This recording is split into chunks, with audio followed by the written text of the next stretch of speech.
Hello everyone, today we are going to learn about DNA replication. What is meant by DNA replication? The process in which DNA molecule produce exact copy or replica of itself is called as DNA replication. या process मध्ये काय होते? DNA पासून काय तयार होते? DNA molecule पासून DNA molecule तयार होते म्हणजे रेप्लिका तयार होते. The process by which DNA duplicate itself is called as DNA replication. आता DNA replication हे यूकॅरियोटिक सेल मध्ये पण घडते, त्याचप्रमाणे प्रोकॅरियोटिक सेल मध्ये सुद्धा आपल्याला घडताना दिसते.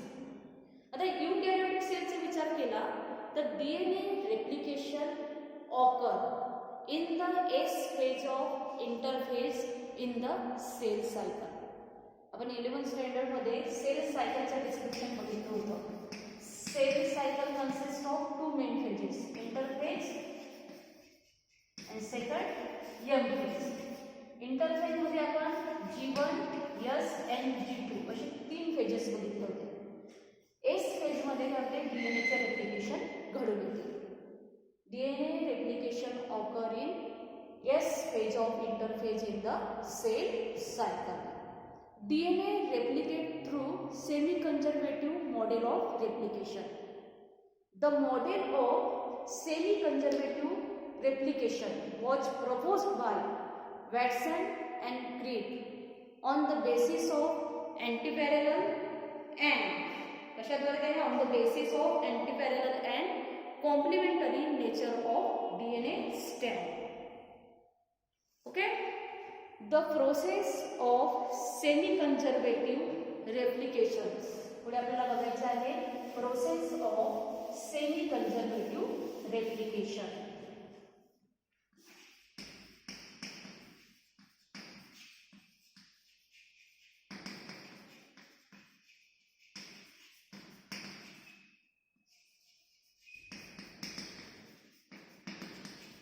त्यामध्ये पहिली स्टेप आहे activation of nucleotides.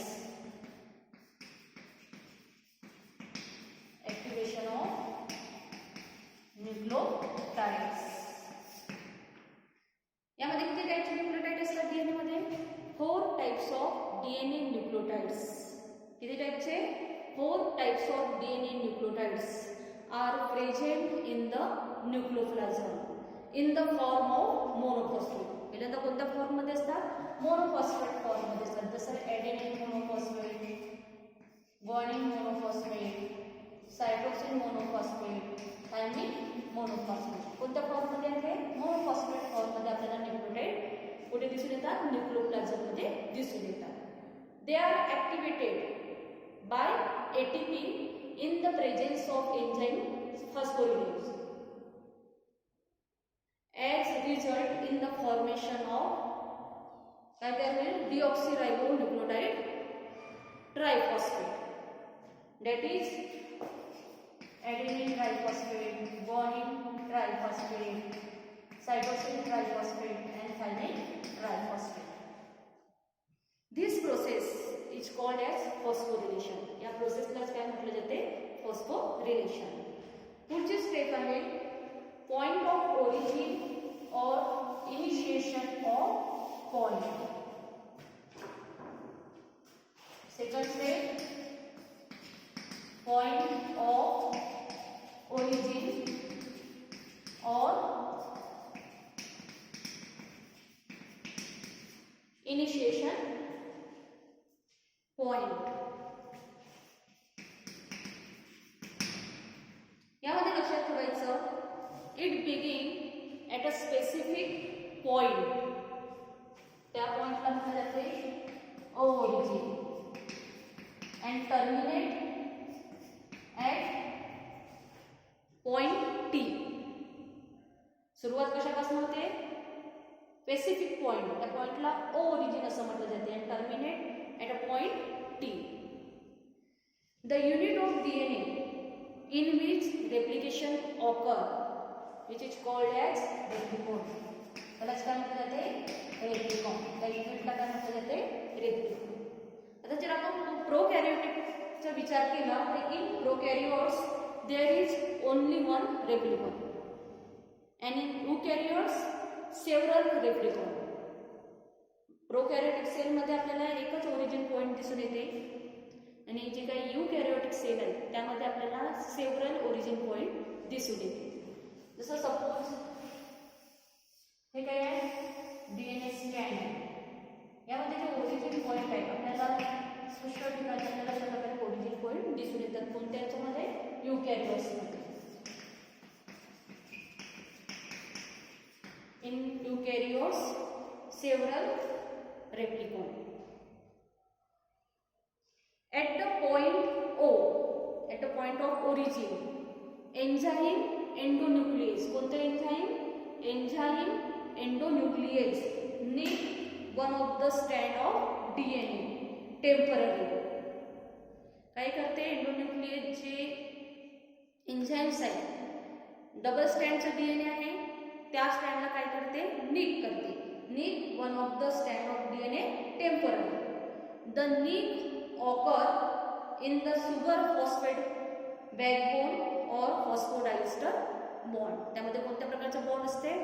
फॉस्फोडायस्टर बॉन्ड. त्यानंतरची पुढची स्टेप आहे अनवाइंडिंग. पुढची स्टेप आहे unwinding of DNA molecule.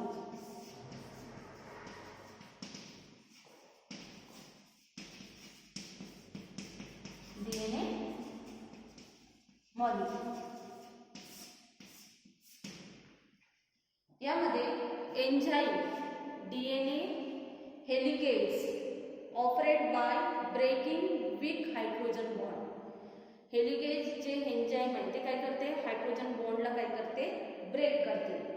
The stand of DNA separate and unwind. हे काय होते? जसं डीएनए स्टँड आहे, डीएनए स्टँड नंतर काय झालेलं आहे याच्यामधलं बॉन्ड, अशा प्रकारे बॉन्ड असते की नाही? हेलिकेज एन्झाईमने काय केलं? त्या बॉन्डला काय केलं आहे? ब्रेक केला आहे. हायड्रोजन बॉन्ड काय केला आहे? त्या दोघांमधला हायड्रोजन बॉन्ड ब्रेक केलेला आहे. त्यामुळे काय होते? जे दोन स्टँडचं डीएनए होतं ते स्टँड काय झाले? सेपरेट झाले. The stand of DNA separate and unwind. This unwind is bi direction. आपल्याला अनवाइंडिंग बाय डायरेक्शन मध्ये दिसून येते. दोघांचंही डायरेक्शन, एकाचे डायरेक्शन इकडलं असेल तर एकाचे डायरेक्शन इकडलं असेल.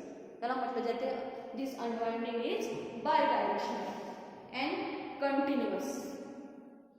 DNA molecule appear as inverted Y shape structure. DNA molecule कोणतं शेप स्ट्रक्चर केलं आहे? इन्व्हर्टेड. अशा प्रकारे वाय शेप स्ट्रक्चर तयार झालेलं आहे.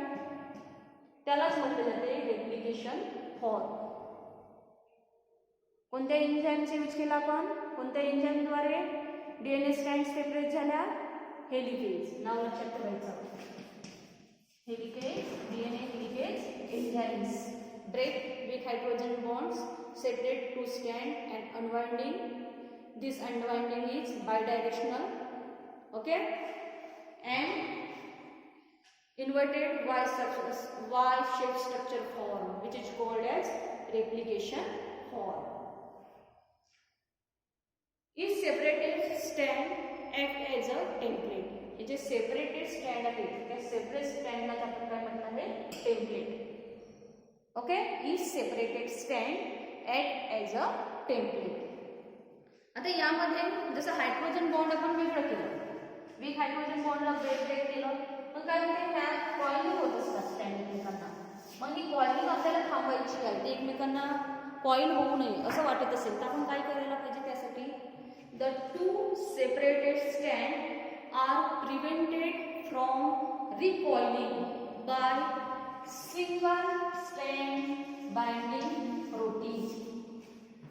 हे सिंगल स्ट्रँड बाइंडिंग प्रोटीन आहे. हे काय करते? त्या दोन्ही स्ट्रँडला कॉइल होऊ देत नाही. By preventing recoiling by single strand binding protein. Single strand binding protein remain attached to both the separated strand so as to facilitate synthesis of new polynucleotide strand. Unwinding of DNA molecule लक्षात आलं? DNA कसा आहे, double standard structure आहे, एकमेकांना coiled structure आहे. ह्या दोन्ही ज्या स्टँड आहेत त्या पण हेलिगेज एंजाइमने काय केलं आहे, दोन्ही स्टँडला सेपरेट केलेलं आहे. आता त्या दोन्ही स्टँड पुन्हा रिकॉइलिंग होऊ नये त्याकरिता त्यांना काय केलं आहे, प्रिव्हेंट केलं आहे. कोणी प्रिव्हेंट केलेलं आहे, single strand binding protein bye preventing recoiling. Okay. त्यानंतरचा पुढचा पॉइंट आहे synthesis of new stand. New stand कशा प्रकारे तयार होतात, कारण आपण म्हटलं आहे process of semi conservative replication. Semi conservative replication मध्ये काय होईल, एक स्टँड आहे काय आहे, पॅरेंटल स्टँड आहे. One stand is parental and one other is newly constructed stand. एक तर ही आधीची ओल्ड स्टँड आहे आणि दुसरी काय आहे, न्यूली कन्स्ट्रक्टेड स्टँड आहे. त्या प्रोसेसलाच म्हटलं जाते सेमी कंजर्वेटिव्ह रेप्लिकेशन. यामधली पुढची स्टेप आहे synthesis of new stand. Synthesis of new stand. Each separated strand act as a template for the synthesis of new complementary strand. It takes place with the help of small RNA molecule. हे कशापासून करून येते, small RNA molecule. त्यालाच म्हटलं जाते RNA primer. RNA primer get associated with the 3' end of template strand and attract complementary nucleotides from the surrounding nucleoplasm. These nucleotides molecule bind to the complementary nucleotide. कोणाला bind होतात, complementary न्यूक्लियोटाइडला काय होतात, bind होतात by forming hydrogen bonds. Newly nucleotide get interconnected by phosphodiester bond forming a polynucleotide strand.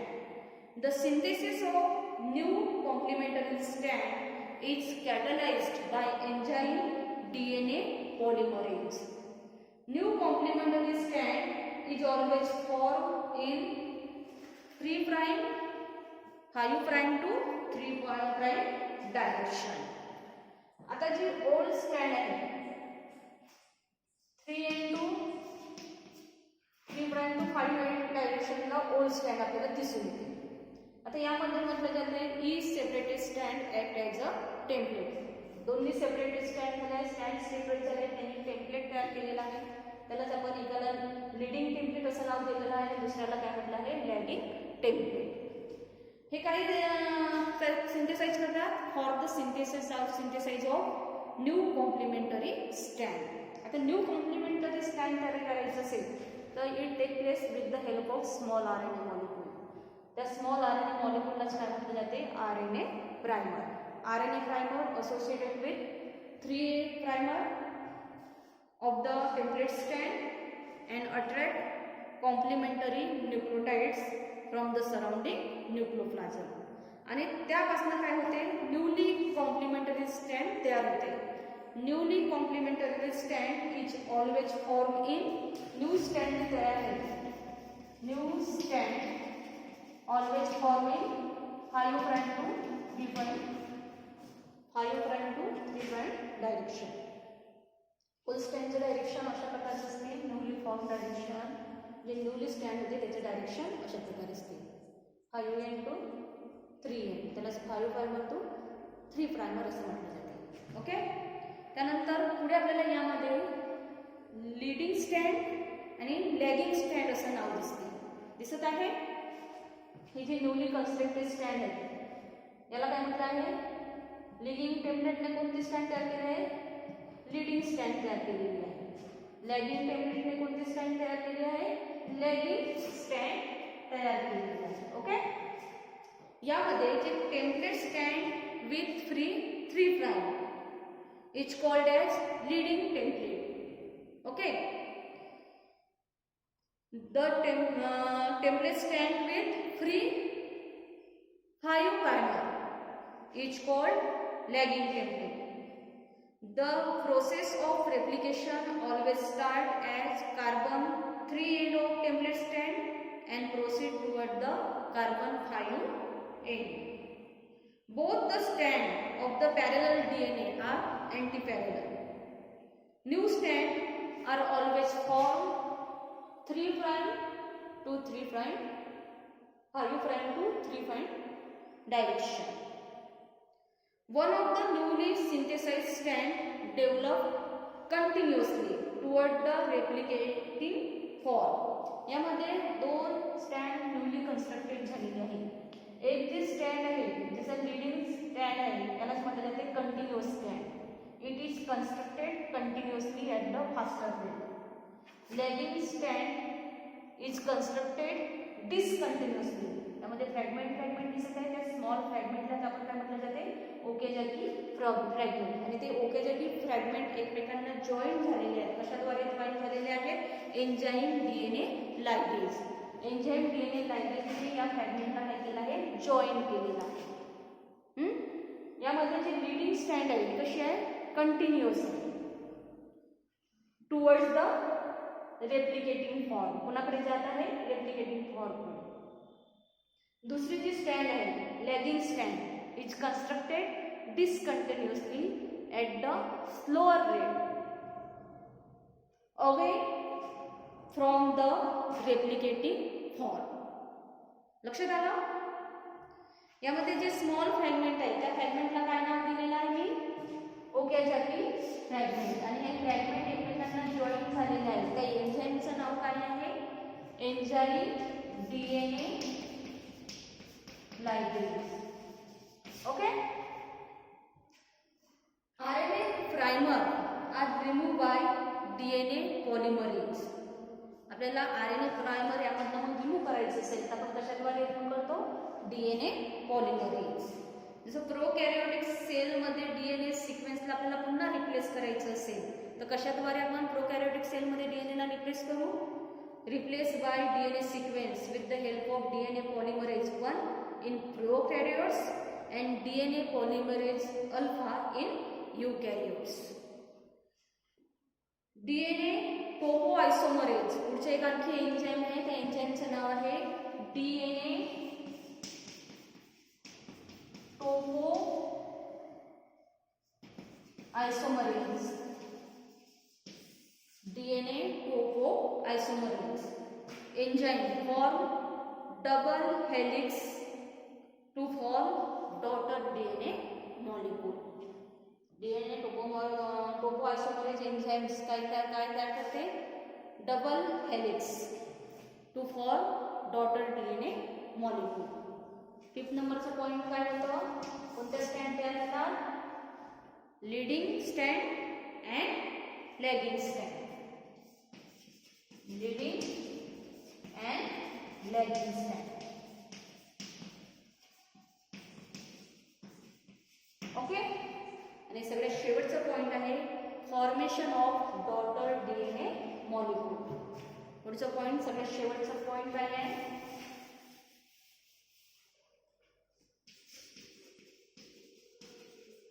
Formation of daughter